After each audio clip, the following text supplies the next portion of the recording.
लेखन कौशल होता क्या है, इसमें क्या होता है, एक दो आप डेफिनेशन इसमें आप देख ही रहे हैं कि उच्चरित ध्वनियों को प्रतीकों के रूप में व्यक्त करना लिखना है। आपको ये पता ही है कि हम विचारों को दो प्रकार से प्रकट कर सकते हैं, एक लिखकर और एक बोलकर। तो लिखने की क्या इंपॉर्टेंस है, लिखना क्यों जरूरी है, कि लिखना होता क्या है, सबसे पहले ये समझेंगे तो इसमें क्या आ जाएगा, हमारी उच्चरित ध्वनियों को प्रतीकों के रूप में व्यक्त करना क्या है, आपका लिखना है। इन प्रतीकों को अक्षर या वर्ण कहा। तो ये अक्षरों या वर्णों को दूसरी वर्णों को सुडौल सुंदर बनाना भी लिखना कहलाता है।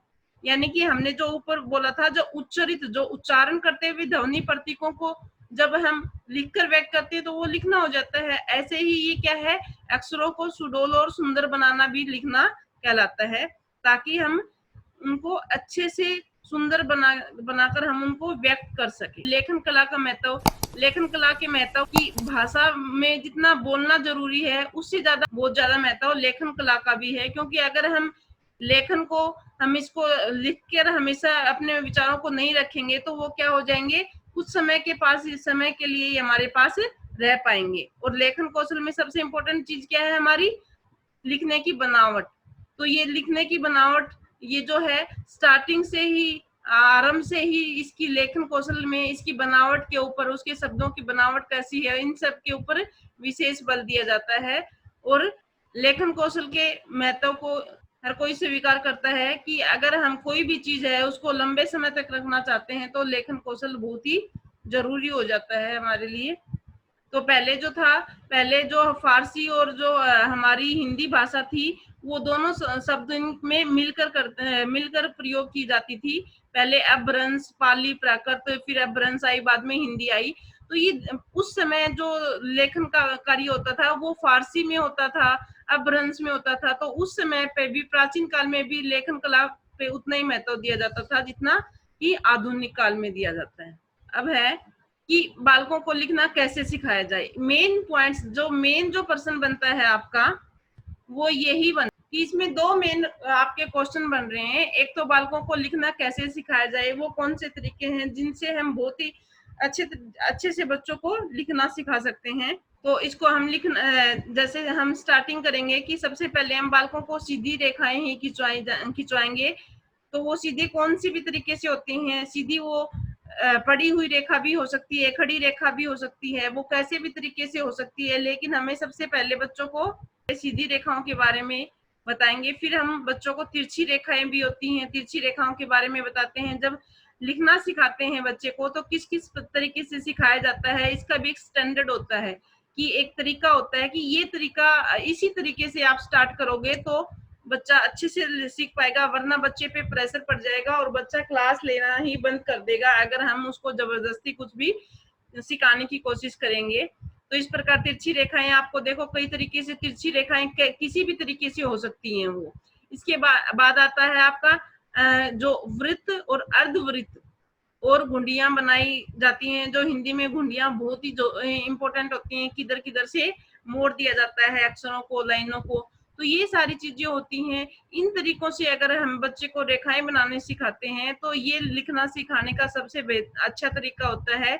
स्टार्टिंग में ही अगर आप वर्णमाला में आपको पता है कि क वर्ग से स्टार्ट होता है तो ये ठीक नहीं होगा तरीका कि हम सबसे पहले ही क वर्ग सिखाएं, क वर्ग की पूरा, इस वर्ग की जितने भी इसमें वर्ण है वो सभी सिखाएं। नहीं, सबसे पहला तरीका क्या होता है, बच्चों को लिखना सिखाने के लिए हमें वर्णमाला में देखना पड़ेगा कि वो कौन से वर्ण है जिनसे लिखना बच्चे का आरंभ करवाया जा सकता है।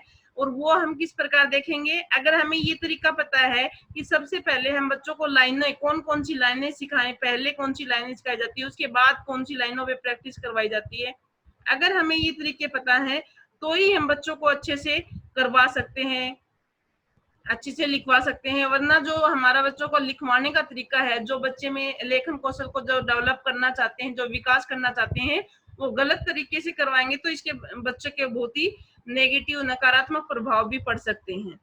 तो इसमें जैसे बालकों को इसमें आपको बताया गया है कि वैसे वैसे अक्षर बना सकने में समर्थ हो सकेगा। यानी कि पहले बच्चे को सर्कल, पहले लाइन बनाएंगे, फिर सर्कल सिखाएंगे, इस प्रकार वह व के बाद कै से, कै के बाद रै से, इस तरीके से आपको खुद देखना पड़ेगा कि हम बच्चे को कौन से वो वर्ण हैं जिनसे शुरुआत कर सकते हैं, और वो कौन से आसान वर्ण हैं जिनके माध्यम से हम शुरुआत करके और लास्ट में वो मुश्किल वर्ण कौन से हैं जो हमें बाद में सिखाने हैं। तो इस प्रकार हम क्या कह सकते हैं कि इनको सिखाने के लिए, इनको करवाने के लिए और वो कौन से उपकरण हो सकते हैं जिनकी सहायता से हम बच्चे को लिखवाना सिखाते हैं। तो ये बहुत सारे तरीके होते हैं कि गत्ते आदि के कटे हुए अक्षर बनाकर हम बच्चे को लिखाना सिखा सकते हैं।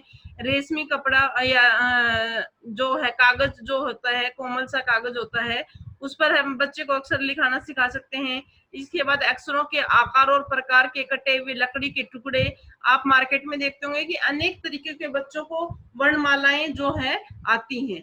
तो ये जरूरी नहीं है कि ये वर्णमालाएं हम मार्केट से ही खरीद के लाएं। हम बच्चे को हम खुद भी, एक अध्यापक खुद भी इन चीजों की आकृतियां बना सकता है भिन्न भिन्न तरीकों से। तो वो आपको लेखन कौशल में कौन से उपकरण चाहिए, इसके अंदर वो उपकरण के अंदर ये चीजें आ जाएंगी। जैसे अक्षरों के आकार प्रकार के कटे हुए लकड़ी के टुकड़े या किसी धातु आदि पर खुदे हुए अक्षर, कोई भी धातु होगी उसके ऊपर जो अक्षर खुदे हुए होते हैं, तो वो कौन सी आपकी मांटेसरी विधि के द्वारा, हम जिस प्रकार धातु के ऊपर खुदे हुए अक्षर होते हैं तो वो कौन सी विधि के द्वारा हम पढ़ाते हैं बच्चों को।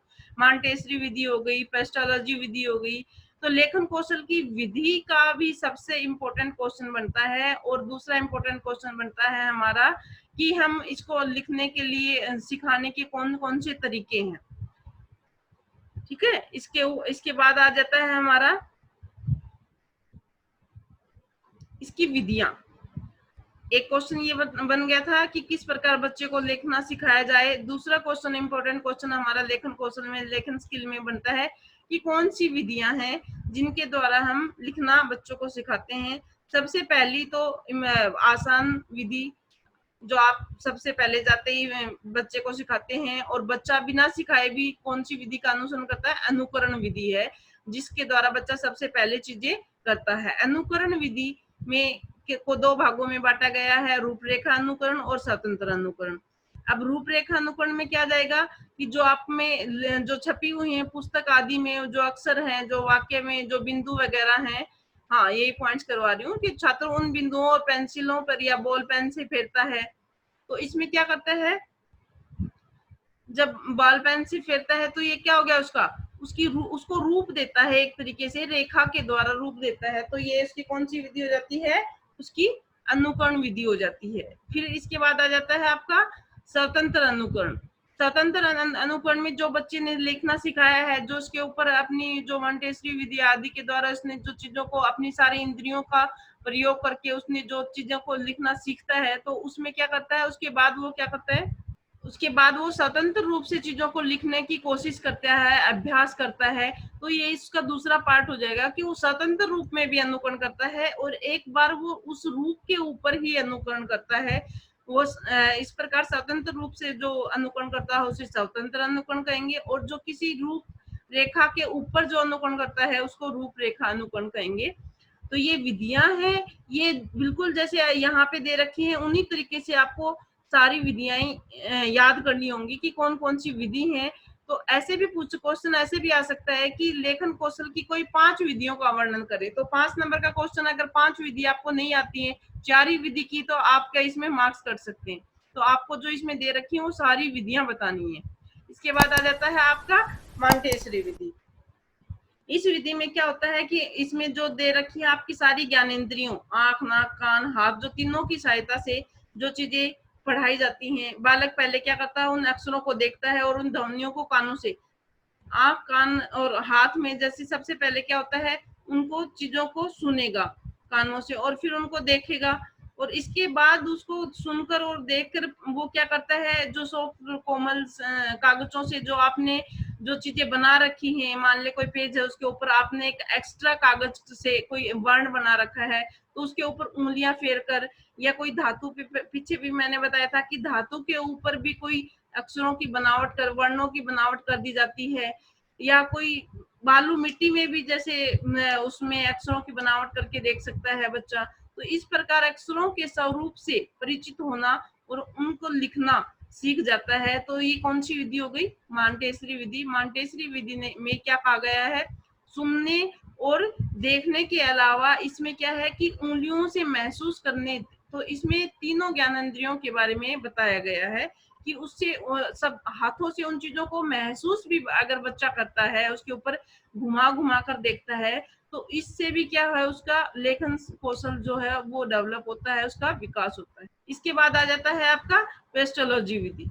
पेस्टोलॉजी विधि में क्या करता है कि इस विधि में वर्णों की आकृति को खंड खंड करके उसका अभ्यास कराया जाता है, यानी कि पेस्ट छोटी छोटी आकृतियों को वो पेस्ट करते हुए एक वर्ण का निर्माण करता है, वो होती है पेस्टोलॉजी विधि। जैसे यहाँ पे एग्जाम्पल के तौर पे आपको दे रखा है कि क अगर बनाना बच्चे को सिखाया जाता है, तो सबसे पहले क ना सिखा के पहले हम सर्कल सिखाते हैं उसको, फिर लाइन बोलते हैं कि हमने जो स्टैंडिंग लाइन खींची थी वो करें, फिर बोलते हैं सीधी रेखा जिसको हिंदी में बोलेंगे, और ऊपर हम उसके एक तिरछी रेखा लगवाएंगे, फिर हम उसको कहेंगे कि आधा सर्कल लगाना है, यानी कि आधा गोला बनाना है। तो इस तरीके से पेस्टोलॉजी विधि में क्या होता है कि उसके छोटे छोटे टुकड़ों में बांटकर, उस चीज को खंडों में बांटकर हम उस आकृति में क्या बोलेंगे, वर्ण, उस वर्ण को सिखाते हैं, वो हो जाती है हमारी पेस्टोलॉजी विधि। तो इसमें अध्यापक क्या होता है कि जो स्लेट होती है उस पे, श्याम पट पे, बालक की अभ्यास पुस्तिका पर ऐसे खंड बना देता है और बालक उन्हें देख देख कर लिखता है, और इससे कई सुलेख की पुस्तिकाओं में ऐसे खंड बने होते हैं। यानी कि जो प्रैक्टिस बुक आप अभ्यास पुस्तिका देखते हो, उन अभ्यास पुस्तिकाओं में भी ऐसे छोटे छोटे खंडों के रूप में एक वर्ण को बांटा होता है, जिससे बच्चा उस वर्ण को बनाना सीखता है। इसके बाद आ जाता है आपका जैक-टार्ट विधि। जैक-टार्ट विधि के नाम से आप समझ रहे होंगे, जैक मतलब जैक लगाना, मतलब किसी चीज को थोड़ा थोड़ा करके अभ्यास करके उसको उसका अनुसरण करना।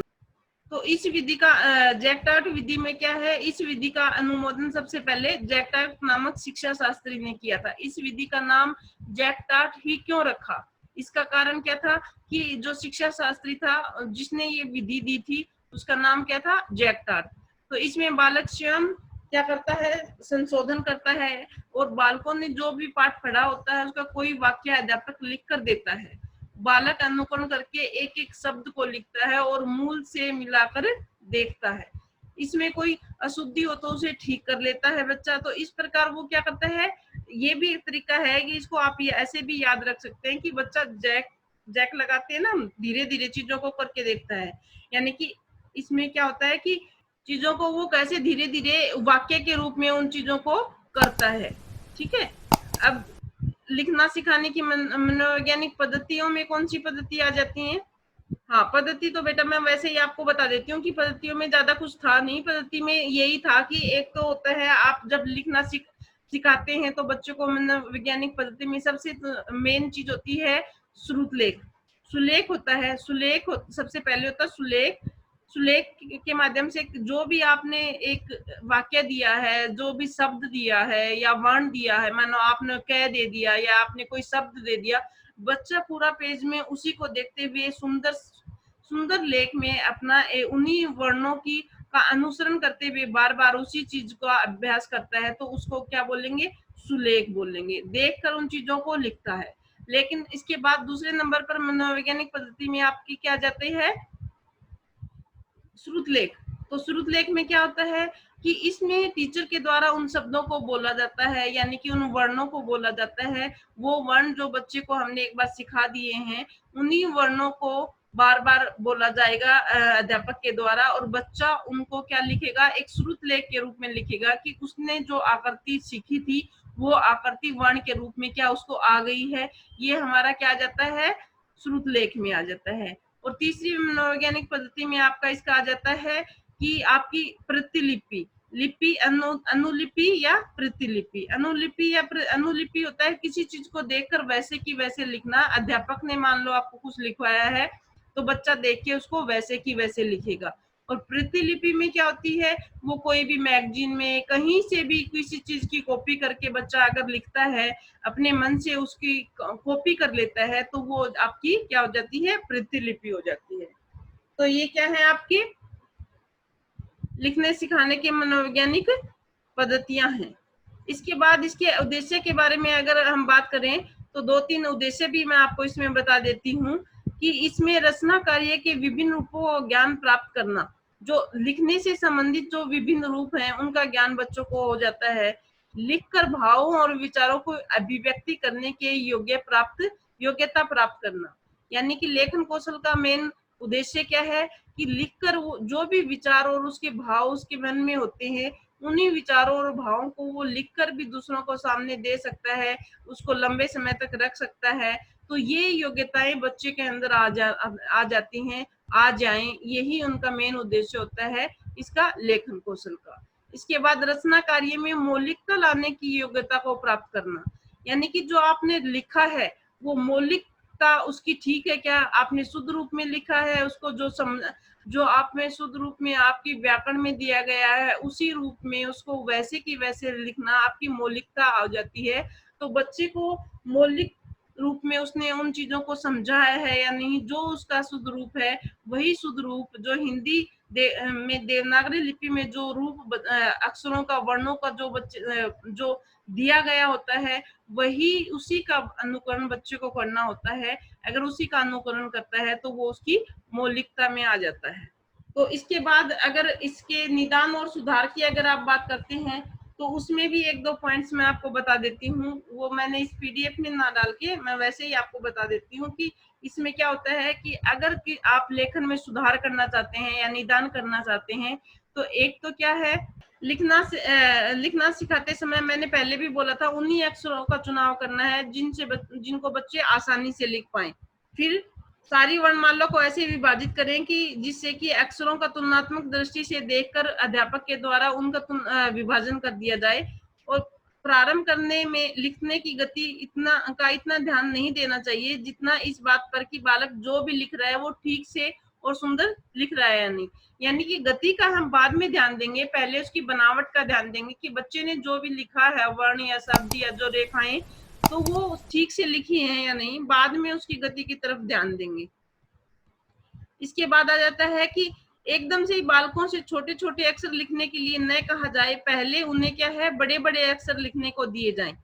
छोटे अक्षरों की बनावट बच्चे को आरंभ में नहीं आती है तो जो भी हम सुलेख दे रहे हैं या श्रुतलेख करवा रहे हैं या बच्चे को जो भी लिखने के लिए जो भी काम दे रहे हैं, जिस भी विधि के द्वारा उसको हम कोई धातु से करवा रहे हैं, किसी कपड़े से के ऊपर उंगली फिरवा के करवा रहे हैं, मॉन्टेसरी विधि से करवा रहे हैं या पेस्टोलॉजी विधि से करवा रहे हैं या जैक्टार्ट विधि से करवा रहे हैं, कौन सी भी विधि से भी करवा रहे हो, लेकिन उसमें सबसे पहले हमें क्या करना है, बच्चों को जिस बड़े अक्षर देने हैं ताकि वो छोटे छोटे अक्षर न देके हम बच्चों को बड़े बड़े अक्षरों में लिखने के लिए कहेंगे। और धीरे धीरे जब उनका आकार और उनमें अंतर आने लग जाएगा तभी बच्चे को हम कहेंगे। इसके बाद क्या है, इसके बाद वही बालक अच्छा लिख सकेगा जिसमें ठीक पढ़ने की क्षमता होगी। इसलिए बालकों में पढ़ी हुई वस्तु से ही उन्हें लेखने का समन्वय करना जरूरी है। तो इसमें एक बात ये देखी जाती है कि जब बच्चा लिखता है उन चीजों को बच्चे को पहले मौखिक रूप से उसकी जो अभिव्यक्ति की जो स्किल है, जो बोलने की स्किल है वो बच्चे को अच्छी करवाएं। इसके बाद क्या है, इसमें बालकों ना अगर बच्चे का कोई भी चीज लिखवाते हैं, शब्द लिखवाने का आरंभ करते हैं तो बच्चे को ये सबसे ध्यान देने वाली बात है कि बच्चे को उसके नाम के साथ शुरू करवाएं। ये बात मैंने आपको कई बार बता रखी है कि बच्चे को जब शब्द या वर्ण सिखाए जाते हैं तो पहले वो वर्ण सिखाएं जिनसे उसका बच्चे का अपना नाम लिखना सीख जाए। इससे बच्चा क्या होगा, जिज्ञासु बनेगा, प्रेरित होगा काम को करने के लिए। हाँ तो ठीक है, ये इसके निदान या इसके सुधार लगा लो कि ये सुधार हो गए, ये लिखने कैसे लिखे जाएं, ये चीजें हो गई। अच्छा कौन सी विधियां थी, ये हो गई। तो आज की वीडियो में आज इतना ही।